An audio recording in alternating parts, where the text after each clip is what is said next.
Hello, everybody, and welcome to this episode of Funjelah Podcast. I don't usually say podcast. I usually just say Funjelah, but I said podcast today. In case you didn't know, this is a podcast. Funjelah Podcast. Thank you so much for joining us. The guest we have this week is Karen Mills. Karen is a hilarious writer and a comedian. She's performed at the Grand Ole Opry many times. She's been on tour with Leanne Morgan. She did over 100 cities with Leanne. She was on Nate Bargatze's The Showcase. She's so funny. I met her maybe a couple years ago, and she was opening for Leanne, and she was just so cool and so funny, and I'm so happy I got to have her on my podcast. We get into her MADtitude, being cold on the airplane, her gratitudes of being cancer-free, her animals, music. We have a great conversation, and I'm looking forward for you guys to watch this one because we had a good time. Also, don't forget I'm on tour. My new tour, the Family Reunion Tour. Tickets are available right now. There's some cities that have already sold out. So I would go online right now to my website, Anjelah.com, and see if I'm coming to a city near you. If I'm not, send me a message and tell me where I should go to on the next leg of my tour. That's Anjelah.com, the Family Reunion Tour. Don't forget to like and subscribe on all the social media things, on YouTube. Go leave me a review on Apple Podcasts. Tell everybody why you love this podcast because those reviews really do help. So thank you so much for doing that. And don't forget to call me and tell me what you are grateful for. And I may pick your message to play on a future episode. Danielle, tell everybody what that phone number is. Sure thing. It's 747-300-5380. Call me, tell me what you're grateful for, and tune into this episode right now with Karen Mills. Yeah, this is a different start to an episode with my energy towards Manny. The last episode, he wasn't here to help me. There was things not going on, so I'm on the phone, and when he has to explain technology to me, that's a fight. That's let's get in the ring. You know what I mean? But when he's here to actually do it himself, and you see how patient he was with himself when he's like, oh, I think I need to delete it and let it see how he's patient with himself. Not when he's explaining it to me. It's different. I get you, girl. See how he left and I go, thanks, babe. That wasn't how we ended the phone call last time. No, it was not. Okay. Karen. Angela. Thanks for being here. Oh, thank you for having me. I'm so glad. I'm so glad you're here. You have the most prettiest pedicure right now. These toes. Is that Funny Bunny? What color is it? Is. I love Funny Bunny. I love it. I love it. I think I'm going to go do Funny Bunny. That's a really good color. I did chocolate, but they always try to talk me into something else, and I'm like, no. I like what I like. Yeah, I like what I like, and this is what I like, and this is what I want, and so save your breath. Funny Bunny. You're cute. Look at you. Oh, well, thank you. You're so cute. Oh. Did you just drive in today? No. I got here Saturday night, went to see Kathleen Madigan at the Ryman, and then I did a show last night at Zany's, and then I am working on new material tonight also at Zany's. So how fun. Yeah. Am I doing anything tonight? Maybe I'll go. What is tonight? Monday, yeah. New material Mondays, right? Yeah. And Nateland Live. He now has...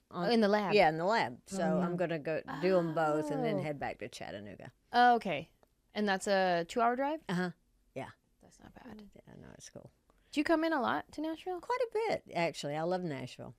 So much going on. It's such a great comedy town now. Yeah. I mean, it's like the place for comedy. Who would have thought? Yeah. I mean... It's always been music, but, you know. That's right. You're from Chattanooga? Born and raised? Well, no, Cleveland, Tennessee, which is 30 miles from Chattanooga. Okay. But after I graduated high school, went to UT Chattanooga to play basketball. That's right. Yeah. And so then from college, I moved to Atlanta for 18 years. That's where I started in comedy. Yeah. But then 20 years ago, I moved back to Chattanooga, and I love it. Yeah. Okay. So I saw that you played basketball, and you weren't just a regular basketball player. You was out there killing them on the court. Okay. Ain't but 5'3", but out there crushing. Are you 5'3"? I'm 5'2". 5'2". Stop. So, fun fact, Danielle, did you talk to your dad to see? I texted him. He's been busy. I haven't had a chance to ask him I think Karen, I told you this in the past. My dad grew up in Chattanooga. My family's from Chattanooga, and he graduated high school in '81, which I think was the year that you were the All-Star. That's right. 1981 is when I graduated. I was All-American in '80 and '81. Oh, so look at you go. Yeah. And so I texted him earlier this morning, and I was like, "Hey, did you ever know of Karen?" I was like, "Did you know?" Because he played basketball himself, but he played at Tennessee Temple. Oh yeah, yeah. Well, that's Which still I Chattanooga. don't think exists anymore. R.I.P. No, if I live close to there, Highland Park area, that's all been renovated. A beautiful, really cool area. So it's very close to Tennessee Temple. What was your in basketball? Your thing that people were you just fast?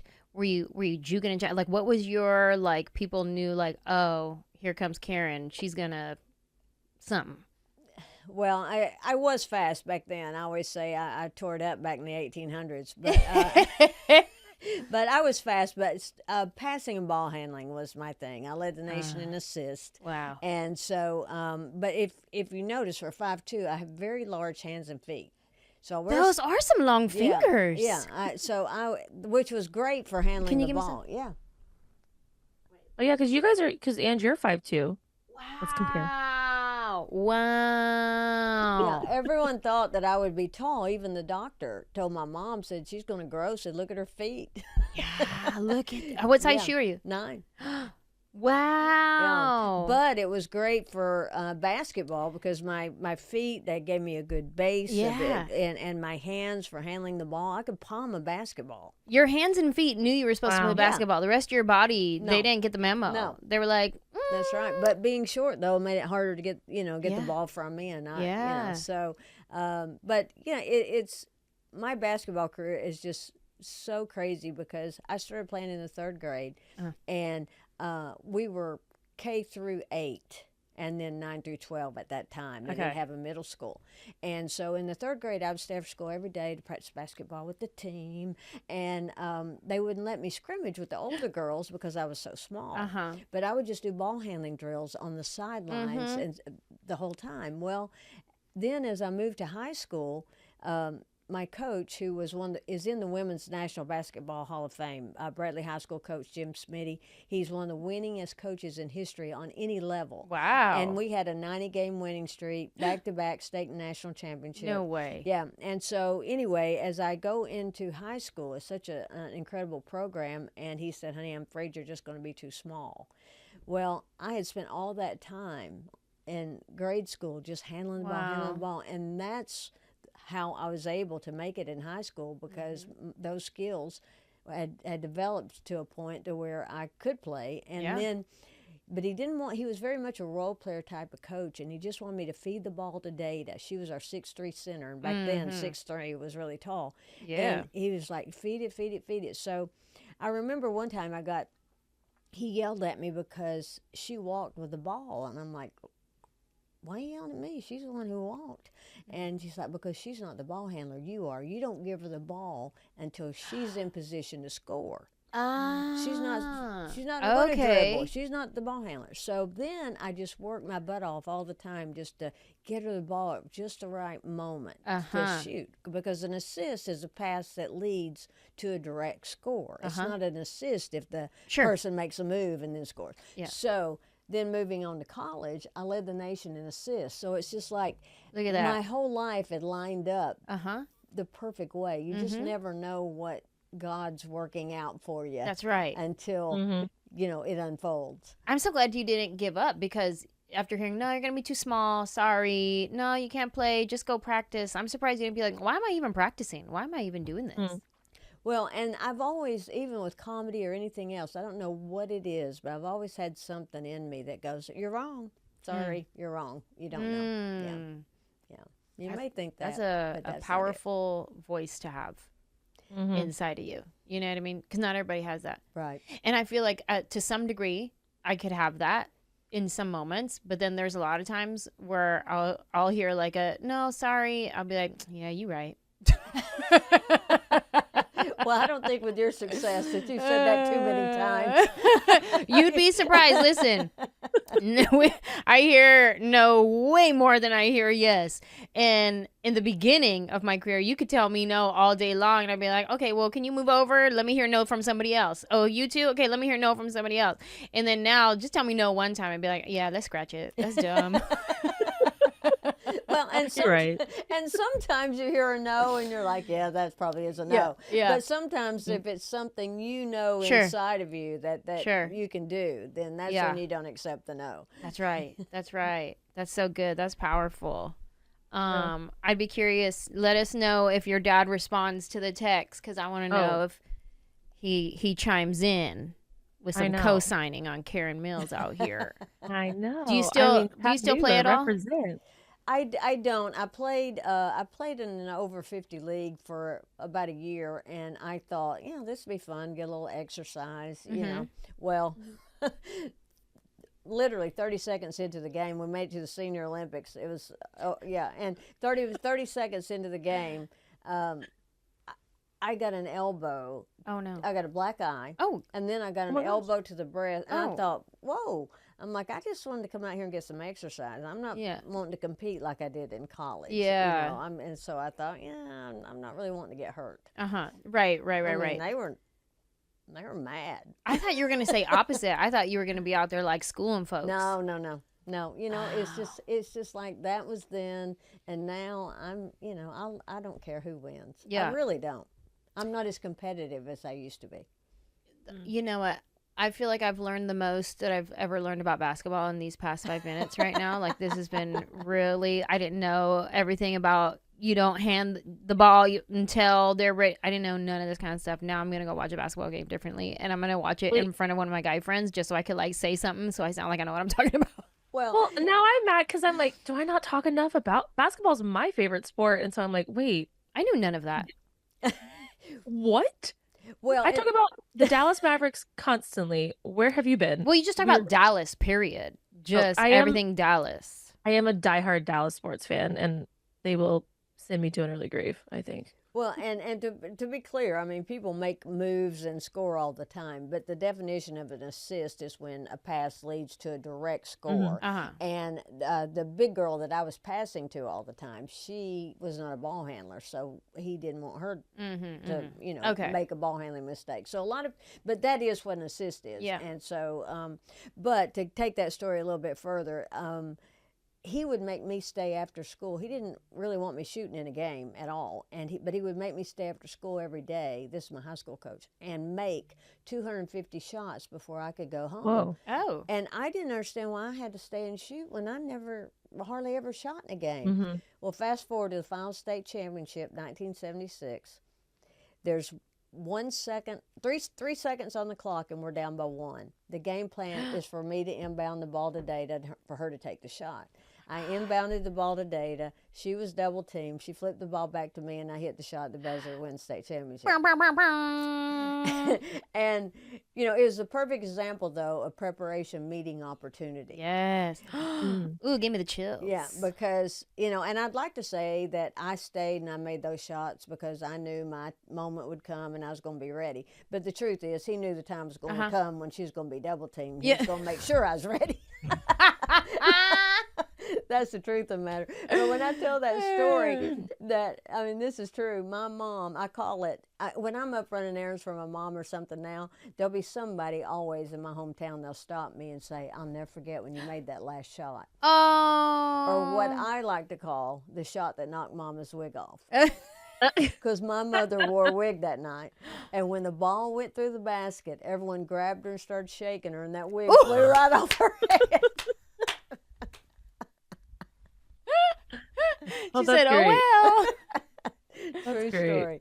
Oh my goodness. You're a star. You're full on. Just people recognizing you on the streets for your basketball talents, and then probably seeing your show around town or something. Do you have a lot of local fans of you that know you from basketball, and then they'll come see your show? Yes, I do. Yeah, I do. That's so cool. Quite a lot. Yeah. When did you start stand up? I started stand up in 93. So how long after college? Because I'm sure, was stand up something you knew you wanted to do? No, it really wasn't. And I floundered everyone thought I'd be a coach, including me, but I didn't love coaching the way I love playing. And so I was trying to figure out what I wanted to do. And we did this thing called Meet the Mocks in college. That was where we introduced the team to the Booster Club. And I used to write these little Saturday Night Live sketches and introduce the team in a funny way. Yeah. And I've never forgotten that one year after we did this whole take on Saturday Night Live, and a gentleman came up to me in his 80s, and he said, "What are you going to do when you graduate?" And I said, "Oh, I'm going to coach." And he goes, said, "You need to rethink that." Said, "This is your gift."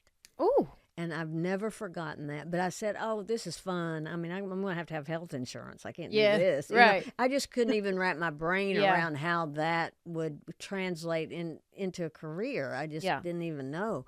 And so I worked in the mortgage business for 8 years, and I took acting classes, and I was just trying to figure it out. And but every time I would watch Johnny Carson and he had a comedian on, I would go, "I really think I could do that." And so a friend of mine said, "Well, if you really think you can do it, you need to go to the Punchline and open mic and give it a shot." And so I did. And the owner of the club came up to me afterwards, and he said, "You have the stage presence and you have the timing, but you've got to learn to write your own material," because all I knew how to do is tell jokes. Yeah. So he actually recommended a writing class. I took it, and then 6 weeks later I went back and got up again, and he hired me to open after that. Wow. And so Henry Cho was the first person I opened for. Wow. At the Punchline in Atlanta. And then the Punchline at that time had such a great reputation. There were like 3 Punchlines in Atlanta. It was such a hot time for comedy, and other clubs would hire you just because you worked for the Punchline. So, and then I got, of course, all pet sitting and driving limos and bartending, anything I could do, so that when I got booked on the road, I could take those jobs and still come back and work part time. So, wow. When did you move into full time stand up? 2 years in, I was able to go full time. So, yeah. That's incredible. Too bad we couldn't have found that old man if he was still alive to be like, "Hey, you were right." You were right. I know. I've Thank never you. forgotten him. I know. Now, when I say I went full time, I mean I was living with 12 roommates, and Right. Sure. I wasn't making any money, but I was making enough that I could just stay on the road. That's right. And, That's right. Did you know that man before he said that to you? No. And I still don't know who he was. Wow. That's so cool and so special. And also like a confirmation for me that something that I've talked about before is when I hear something, I try to be obedient and say it, right? To whoever, a fan in a meet and greet line, somebody in line at the grocery store. If I hear something, whether it's, "Those are cute shoes," I'll try to say it. Just because I don't know who needs to hear what for part of their story. Right. And that's so kind to do that. And even if it's just like today, I took my daughter to baby class, and then we're driving out of the parking lot, and some girl was crossing the street in front of me. She had these cute pink boots on, patent leather, baby pink boots on, and they were so cute. And I rolled down my passenger side window, and I just yell at the window, "I love your boots." And she was like, "Thank you," and like kicked up her little foot, and she's like, "Thank you."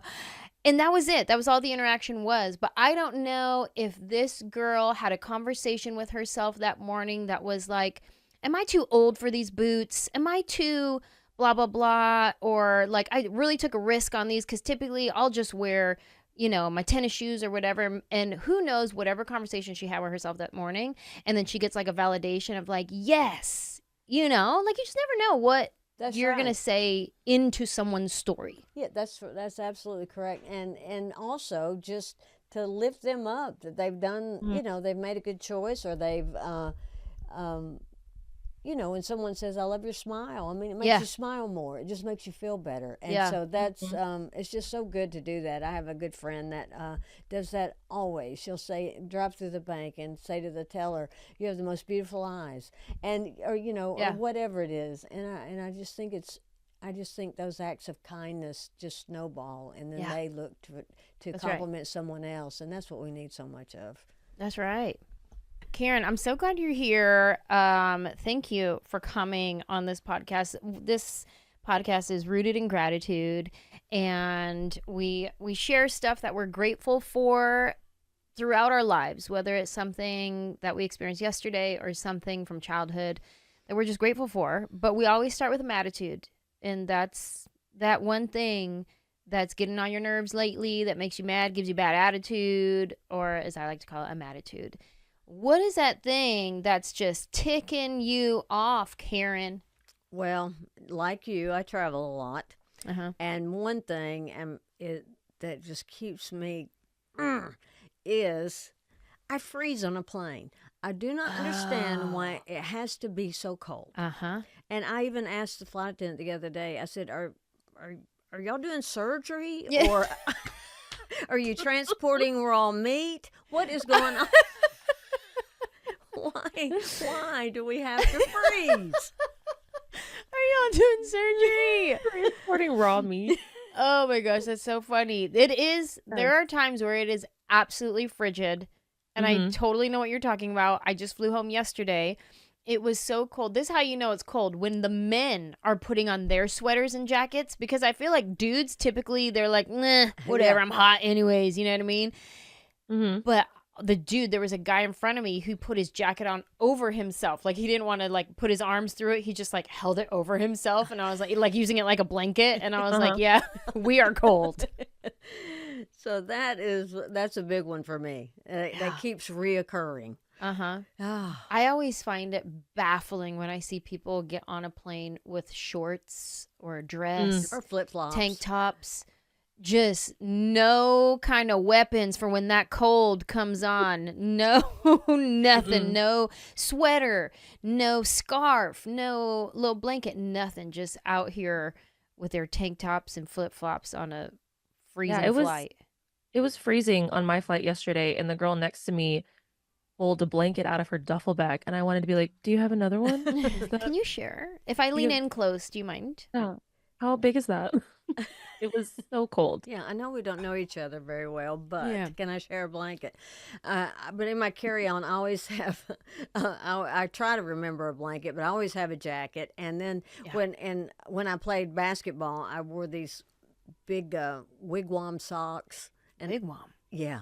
I don't even think they make them anymore, but that was the brand. Oh, okay. And I ordered some on eBay not long ago because they were just like my superstitious favorite sock. You know, I had to have a new pair. Are they like squishy, compression? What are they? No. They're kind of a floppy top, but woolly and warm, and I just love them. And so I ordered them, and so I always have a pair of those in my carry-on so that I can, you know, put those socks on. That air starts coming up, freezing me. Oh yeah. You know what else baffles me? Not necessarily about the cold, but when people, they've taken their shoes off and they just have their socks on and they go to the bathroom with only their socks.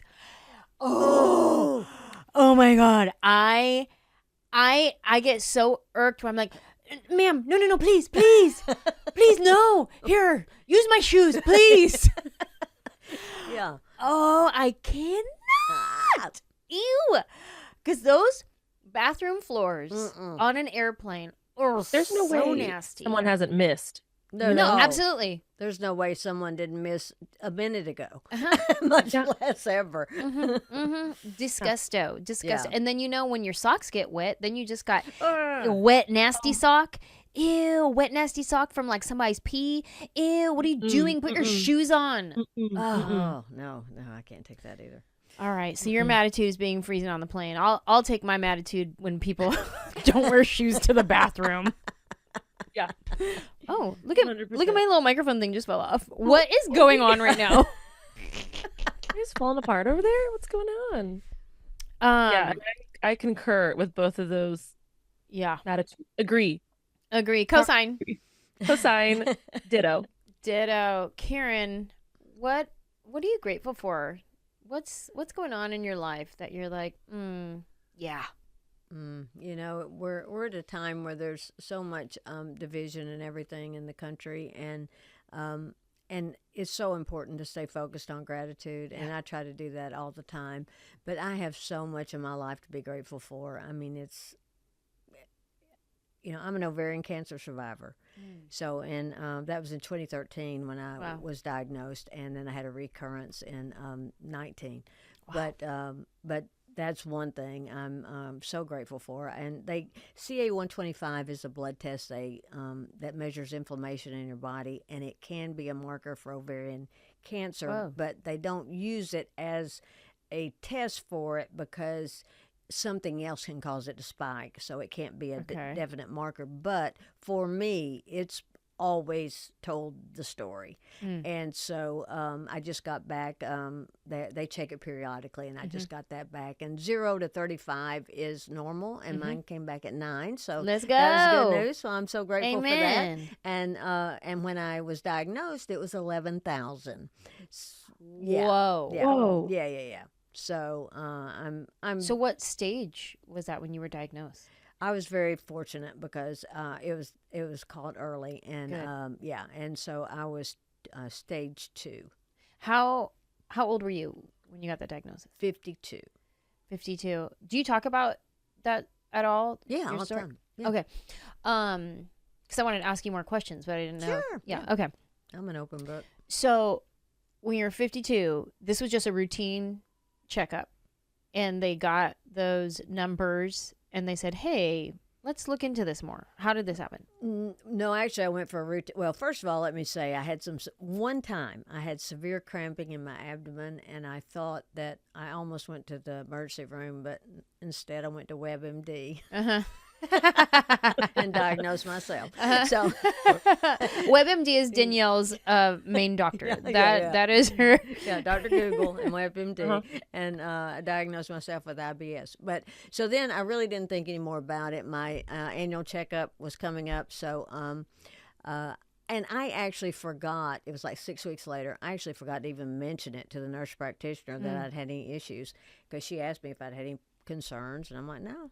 And I knew I'd gained weight, but I just attributed to menopause. Sure. And so so we're in the exam room, we're laughing and joking, and all of a sudden she got to my abdomen, and all the blood drained out of her face, and she said, "You have a huge mass." Oh, no. And she said, Whoa. "Didn't you feel that?" And I said, "Well, I knew it didn't matter what I did. I couldn't get rid of my stomach, but I thought it was just weight I'd gained from menopause." And she said, "That's not fat. That is a mass." Oh, my God. Yeah, so she immediately sent me for ultrasound sonogram, which didn't tell us anything except that it was huge, and they thought it might be attached to the right ovary, but couldn't be sure. Whoa. And, of course, everything happens on a Friday afternoon. Yeah. So they then ordered the CA-125 blood test I was just telling you about, and a CT scan. And so then we got all that the following week, and I met with the oncologist, and he said there was no need to biopsy it because it was so big that it had to be removed regardless. And so, anyway, I had surgery. A month later, I started chemo. And, I was a college athlete, so I thought I'd breeze right through that. But took you out. Oh, my God. That was the hardest thing I've ever been through. Wow. Yeah. So, but I'm so grateful that I'm on the other side of that. Yeah. And, were you doing stand-up at the time? Yes. So when you had to come off the road to do surgery, did you have support around you? Yes, I had to come off the road. Leanne Morgan, she did a couple of dates for me and sent me the money. Bless her. I know, bless her's right. And then I had some time off. Now, I had chemo once every 3 weeks, and I actually, that third week is when you started feeling normal again and felt like doing things. And I did do some dates during that time on that third week. Wow. And it was just so, I walked dogs every day, even whether, as sick as I was. And I think we talked about this when you were on our podcast, how much I love Friends, and you were on Friends. Yeah. And when I was going through, chemo, that's what I did to lift my spirit, is I would just binge Friends, because it always just felt warm and fuzzy and funny. And so, but yeah, I worked what I could. And then I had a lot of comics come in and do a a benefit and all the things. So Wow. I had so much wonderful support from friends and family and comics and everything. That's good. Yeah. That's incredible. So your last test is all clear. All clear. You had so after that was 2000 when your first diagnosis? 2013. 13. And then you were all clear until 2019. Yeah, right as I was about to hit the 5-year mark, which is when they say all's good, my CA 125 came back high. Okay. And they said, let's do a CT scan to see if anything's going on. CT scan was clear. They said, well, maybe there was a faulty, test or whatever, something else. They did the test again. It had doubled. Oh. And so they said, doing a PET scan.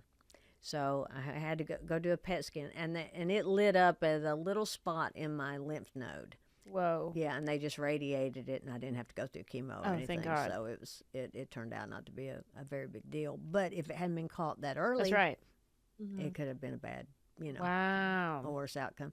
And then in 3 years ago, I was in a terrible car accident that broke my neck and it broke my neck and fractured my back and broke my sternum and 6 ribs and broke my hand and my ankle and Oh my gosh. tore my knee, punctured my lung. I mean, I was lucky. I'm really lucky to be alive from that. When was this? It happened in Chattanooga, and someone pulled out and hit me in the right front bumper, and it spun me into oncoming traffic. Oh my God. And I was hit again head on by a truck. And so, Oh my God. and I still have a lot of pain with my neck and everything. So, Oh my God. so I feel like I have really. I'm working on my memoir now, and it's called Hard to Kill. Yeah. That's true. I love it. I love that. That's a great title. Yeah, that's really what it's titled. Yeah. So That's great. Oh my gosh. How long was that recovery process? it's still going on. Yeah. Yeah, I get a lot of massages, Mm-hmm. and but yeah, my neck is just I still have a schlepping luggage and that kind of thing. It just keeps it kind of Yeah. But everybody's got something, Sure. and that's what I'm dealing with. But it's You do acupuncture? I've done acupuncture. My brother's chiropractor, and Oh, nice. like I said, I do cryotherapy. Mm-hmm. I do red light therapy. I do all kinds of therapy. So That's great. yeah, and it's really helped me and keeps me moving. And you can't focus on what's wrong. You just have to, Did you get knocked out in that? Like, did you wake up in an ambulance? No, I was conscious the whole time. And what's really interesting, I drive a Volvo, and I had Volvo on call in the car. And as soon as the first impact happened, the Volvo lady goes, we know you're in an accident. Help is on the way. And that kind of kept me calm, knowing that quickly. And I'm literally, the street where it happened, there was a fire department, everything right there. And literally by the time the car stopped spinning, they were pulling me out of it. Whoa. Yeah, it was crazy. Wow. And I was... Did you know right away your neck? You're like, I can't move. It's... Oh, my shoulders were on fire. Oh, my God. I mean, it was on fire. And I was supposed to be... Oh, my God. That weekend, I was supposed to be opening for Leanne at Bijou in Knoxville. And so... And that's Leanne, I'm running a little bit late. Yeah, Just, and so that's all I could think of too. Was like, I gotta let Leanne know that she needs to get somebody else. Oh, no. And so they're pulling me out, and I'm like, I need my phone. And they're going, Can y'all send an email for me? And he's going, what is your name? Do you know your name? And I'm like, Karen Mills. I need my phone. I need you to get my phone. And he said, what year is it? And I'm like, 2001, but I need my phone, and my shoulders are on fire, and I can't hardly move. And so he said, we're looking for your phone, but stay with me, just talk to me, we're looking for your phone. And so in a minute they brought me my phone, and I text my friend, and I go I've been in an accident, they're taking me to Erlanger, let Leanne know she's got to get a new opener for this weekend. Oh my goodness. Yeah. So, of course, I thought probably the next week I'd be fine and could, but no, that put me out for another 3 months. So. Sheesh. So I was in a wheelchair for 6 weeks. Oh my goodness. Yeah. Hard to kill. That's it. Hard to kill. Wowzers. So I have a lot to be grateful for. Yeah, well, let's talk more. What else? Name something else that you have to be grateful for. Oh, I'm so grateful for my pets, for one thing. Tell me about them. They bring me so much joy, and especially going through anything you're going through. I mean, it's just nothing like it. And who are they? Tell us. Okay, right now I have a terrier mix, Jax. Jax, love it. He sounds sassy. He is so sassy. And he is the Tasmanian devil. But he's sweet. But he's sassy. That's a nice way to put it. And Zoe, who is an angel from heaven, she's a little Chihuahua. Oh, my goodness. And, oh, my gosh, it is the sweetest, happiest dog I've ever had. And I've rescued dogs my whole life. And at one point, I had 4 dogs and 2 cats.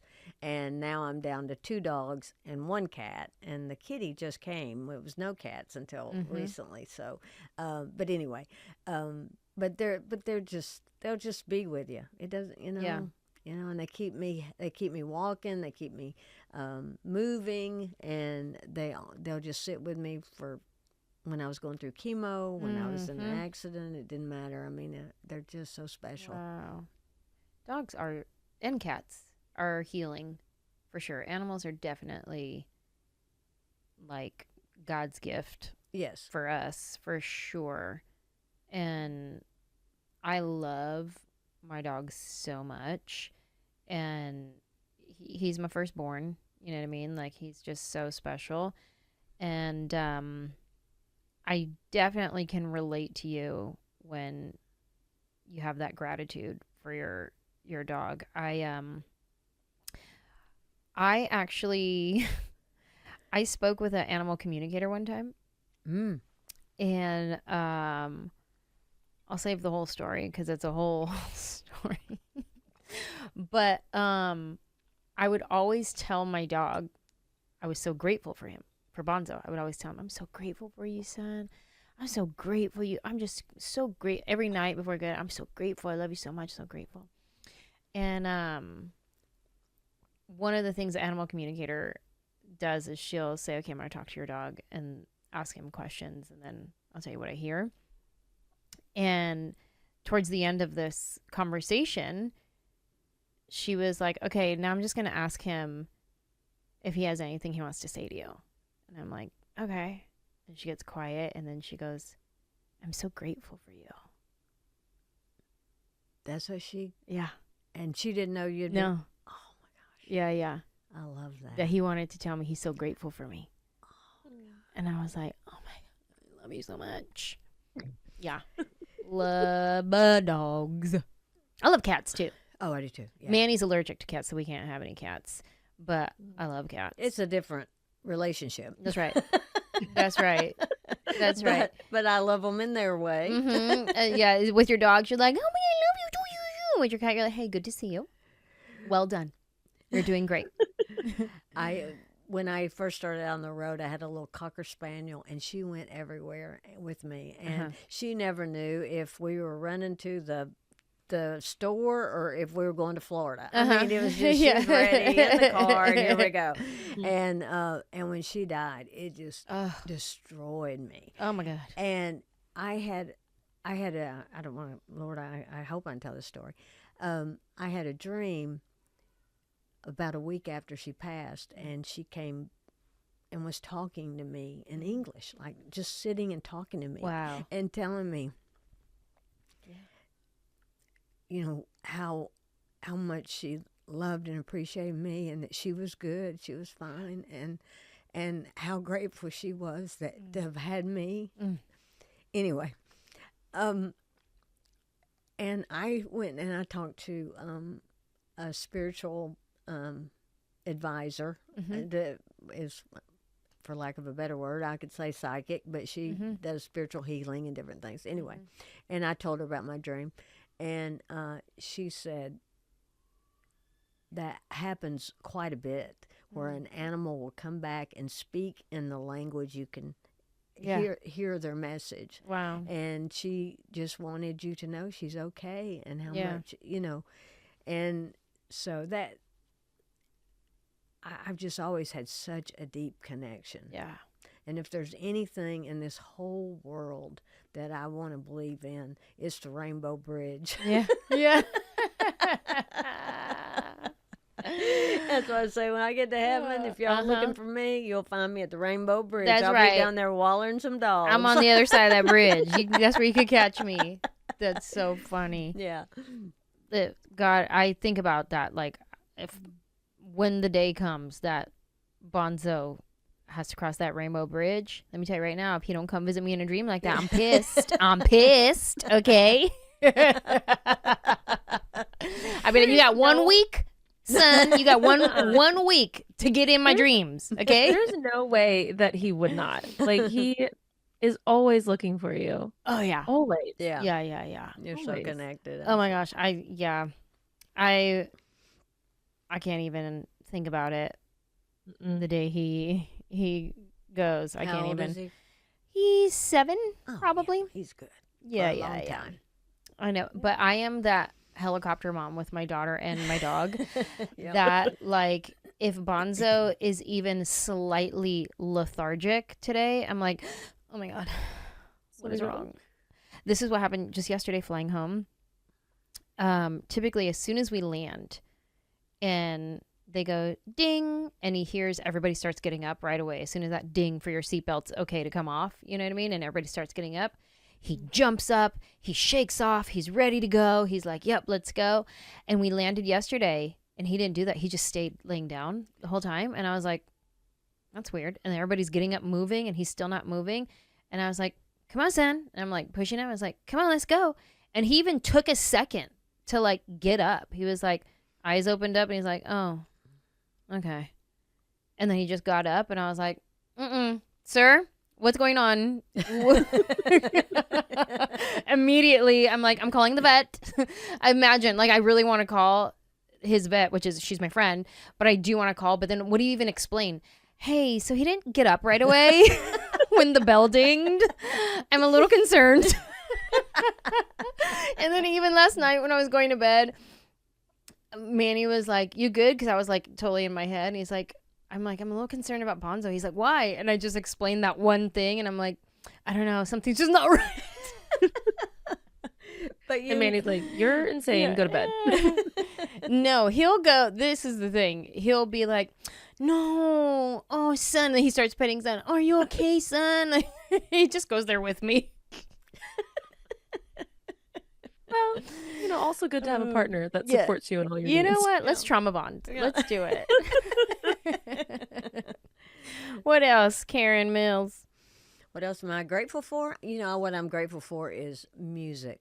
Because it can lift my mood. And if I'm having a bad day, I can just put on my playlist and it just totally What's changes. on the playlist? Tell us. And do you have different ones for, like, different moods, or, like, how do you do it? I do. I have different ones for different moods. Yes, I do. But I have particular artists that I really love that gets me. Okay. I love Pink. Oh, yes. Yes, I love Pink. I love Adele. I saw them both in concert this week. This year. I'm like, oh, you are busy. You are, listen, I didn't even know Pink was in concert right now, but she did a private one for you. No, this year I went to see Adele in Vegas and saw Pink in Cincinnati this year. Yeah.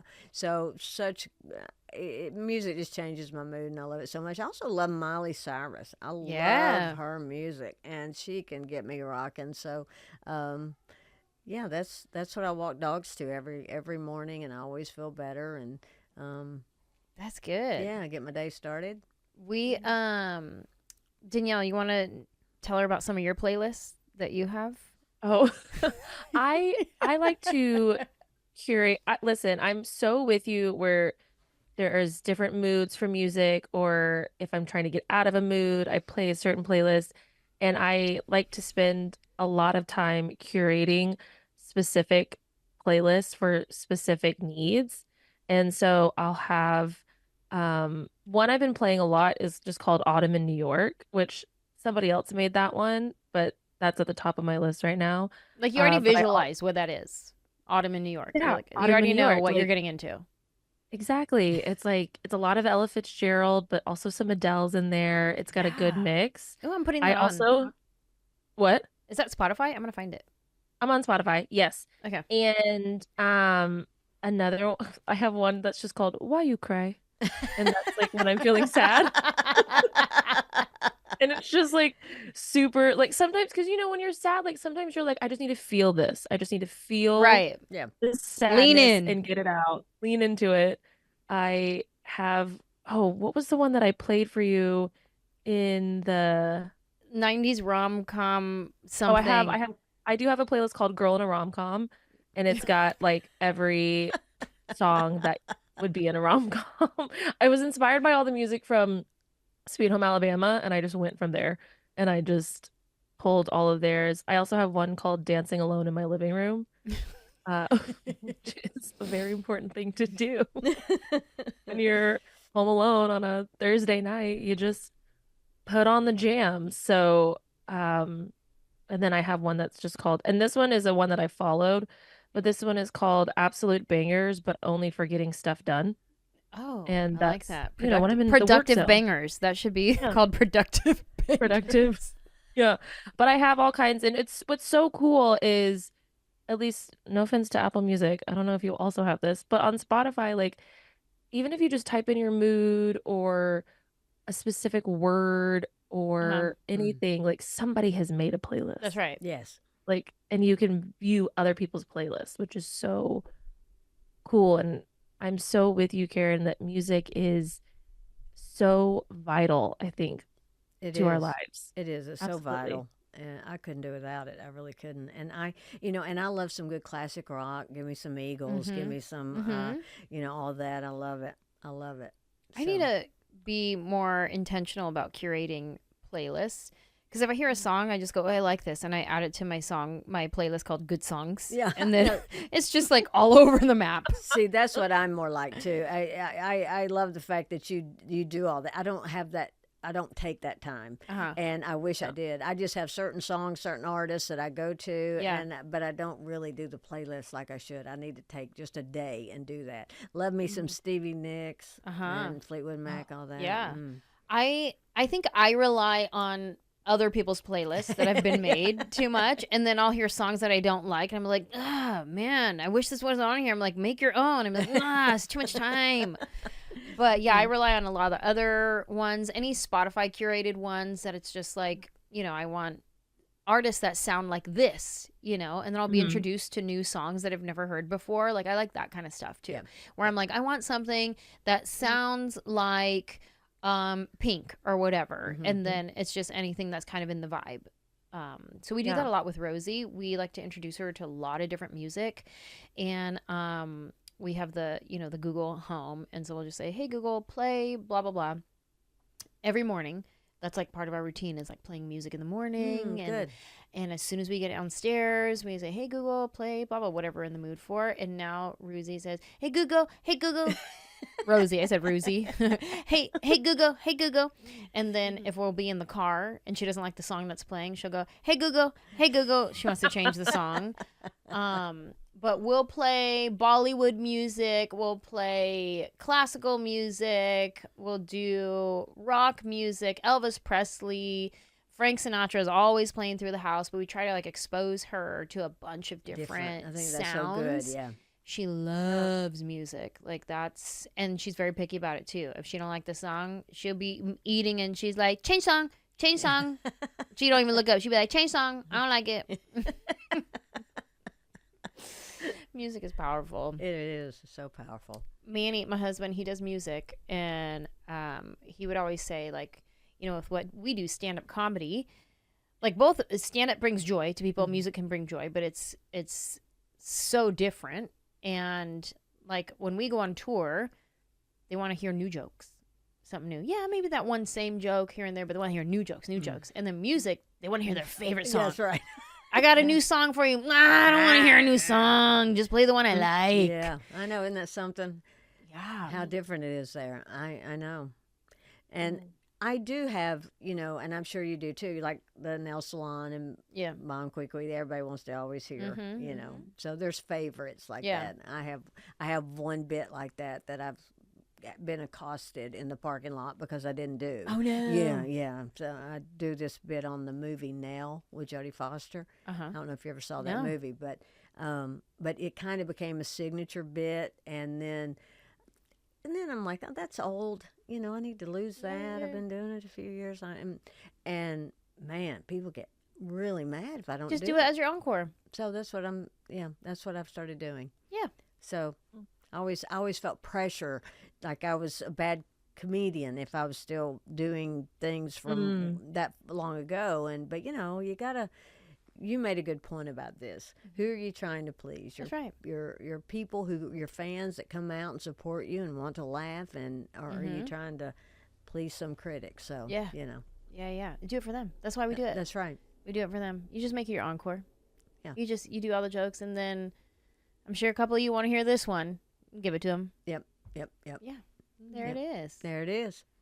That's good. Well, I was gonna say something else about with Manny doing music, and he was like, when you go out there and you be funny, if they don't laugh, like that's a lot of pressure to not laugh. And he's like, when I perform like in between songs, and he doesn't perform anymore, but when he was on the road, in between songs, he's like talking to the audience and he's like being funny with them. And he's like, if I'm funny, if they don't laugh, I just play the track to the next song and I get to hide behind the music. He's like, you don't have any music to hide behind.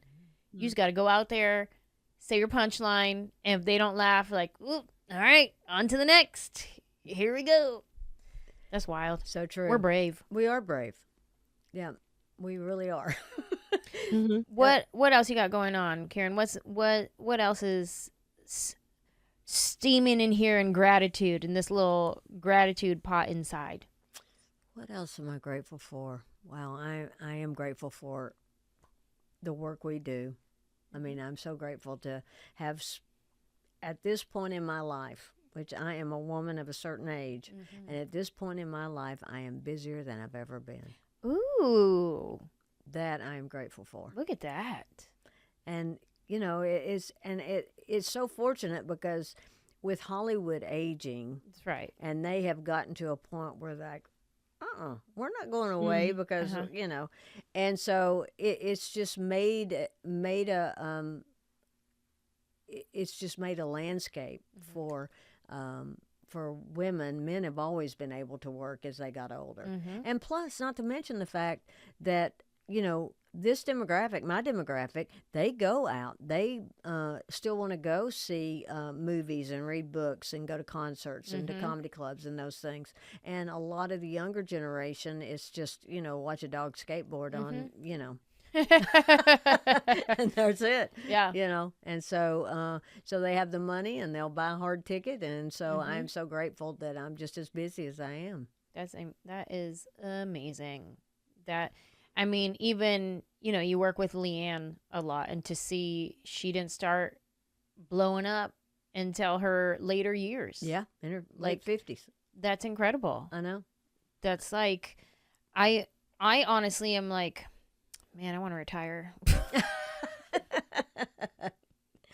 But no, I'm looking forward to the day when Rosie gets older and she gets to see me on stage and see what I do. And like, I think about, do you have any kids? No, I don't. No. I think about like, Leanne has kids and they get to see their mom out there like crushing it. And so I look forward to the day when Rosie can see that and like understand like what's happening and what that means. She's seen me on video before. She doesn't really understand what's happening, but like she'll see people clap and then she just claps because she sees them clapping, or they're laughing on the video, so she'll just start laughing, But I look forward to the day when she could sit side stage and watch me and just be like, whoa, that's cool. I think it's so cool because, and not that I can speak in any way of being an expert on parenting or anything because I don't even have kids, but I do believe that it's so important for your kids to see you living your dreams, because I know so many parents that give up their dreams for their kids, and I think it's important for your kids to see you living your dreams. Yeah. And sure, sacrifices are one thing. You need to be a good parent. You gotta do what you gotta do. Yeah, you gotta do. But it's still, they need to know to follow their dreams. And when they see their mom doing it, that's inspiring, I think. Yeah, I think so too. Now, on this podcast, we have people call in and tell us what they're grateful for. And so Danielle picks a voicemail message from a listener to play for us. And if anybody watching right now or listening wants to call us and tell us what you're grateful for, Danielle's going to play the phone number for you so you can call us. 747-300-5380. Give us a call. Ooh,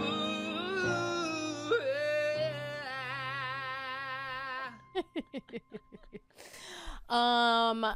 Ladies and gentlemen, that's the phone number to call if you want to tell us what you're grateful for. Don't forget to tell us your name as well so we can know who you are. If you want to tell us where you're from, that's great too. But Danielle, what do you have for us today? Yeah, here we go. Hello, this is Anjelah Johnson-Reyes. I am grateful today to be alive. My life changed 2 years ago when I was diagnosed with liver cirrhosis due to a fatty liver. Oh. My husband has started working at a new job. He had only been there approximately about a month, and we found out that I needed a liver transplant right away. Wow. And his coworker had asked him, what was wrong with him? Why did he seem down? He explained the situation. This man went back home and told his wife, and without knowing us, not even meeting me, not even knowing my name, she said, I'll do it. What do I have to do? Wow. So she went through the process of getting ready to be a candidate to be my donor, and I didn't get to meet this wonderful person until 3 months before my surgery, and I am grateful to her, but I'm most grateful for the love that my husband has for me and undivided support and doing everything he could to make this happen and me have my transplant. It's been 2 years now, and this person who was once a stranger is now my sister from the liver. That's right. Just thought I wanted to share that. My name is Martha Lewis. Martha. Wow. Isn't that wild? That's fantastic, isn't it?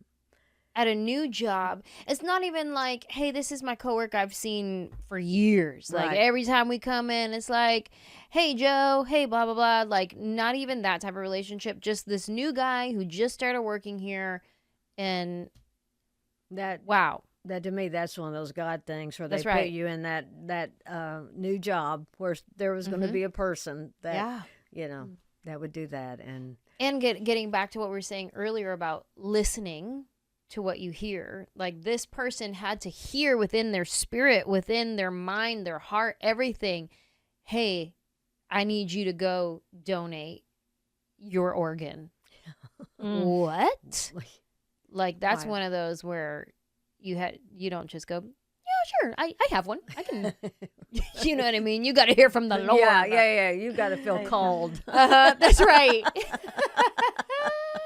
Listen, I'm not called. I don't feel called to do that. Right? I don't know that that's part of my calling, but that is wild. Congratulations to you, Martha. Right, Martha. Martha. Mm-hmm.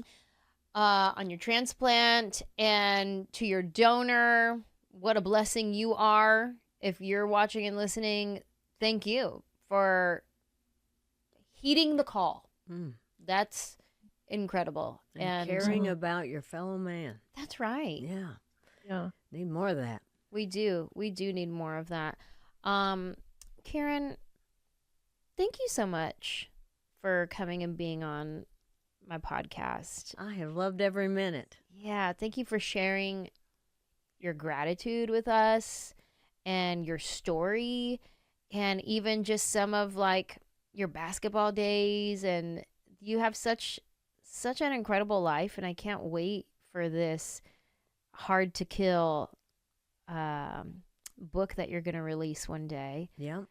And I'm so grateful that you've shared a little bit of your story with us. Thank you for being here. Thank you so much for having me. My pleasure. All righty. Bye. Bye.